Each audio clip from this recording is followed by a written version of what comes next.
સુરતમાં અકસ્માતોની સંખ્યામાં સતત વધારો થઈ રહ્યો છે ત્યારે ઈચ્છાપુર ખાતે આવેલા ઓએનજીસી બ્રિજ ચડતા કમકવાર અકસ્માત સર્જાયો હતો।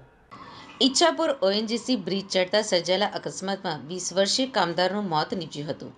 છોટા હાથી વાહનમાં 4 કામદારો કામ અર્થે જઈ રહ્યા હતા એ દરમિયાન 4 વ્હીલર મહિલા ચાલકે અકસ્માત સર્જ્યો હતો, જેથી છોટા હાથીમાં સવાર શ્રમિકોને ભારે ઈજા પહોંચી હતી, જેમાં 2 ગંભીર હાલતમાં સારવાર માટે તેઓને ખસેડાયા હતા, જ્યારે અન્યને નાની મોટી ઈજાઓ પહોંચી છે, જ્યારે 20 વર્ષીય પ્રતીકનું મોત નીપજ્યું છે। 4 વ્હીલર ચાલકે છોટા હાથીને અડફેટે લીધો હતો, જેથી છોટા હાથી ટેમ્પો રસ્તા ઉપર પલટી ગયો હતો। આ દરમિયાન છોટા હાથી અને કાર વચ્ચે એક કામદાર ફસાયો હતો, જેનું મોત થયું હતું। તમામ 4 કામદારોને નવી સિવિલ હોસ્પિટલ ખસેડાયા હતા। ઘનસુખભાઈએ કહ્યું હતું કે અમે સફાઈના કામ માટે જતા હતા અને પાછળથી અથડાવી દેતા પલટી મારી ગયો હતો અમારો ટેમ્પો, જેમાં 3ને ઈજા અને 1નું મોત થયું છે। 4 વ્હીલર ખૂબ સ્પીડમાં હતી, જેથી ટેમ્પો પલટી ગયો હતો।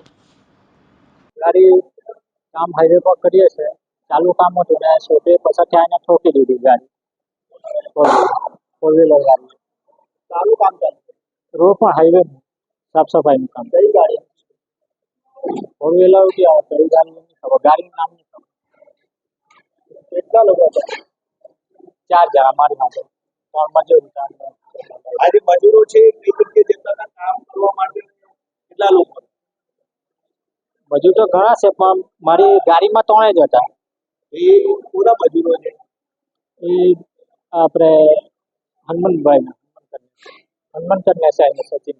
અત્યારે કેટલાક મજૂરો તમે ગાડી પર હતા અને કેટલાક મજૂરોને વાગ્યું છે, કેટલાક મજૂરોને અત્યારે ગંભીર રીતે થઈ? 3 મજૂર હતા અને ચોથો ને ડ્રાઈવર, એમાં 2ને ઓછું આવ્યું છે, એકને એમાં ડેથ કેટલા છે? 1નું છે।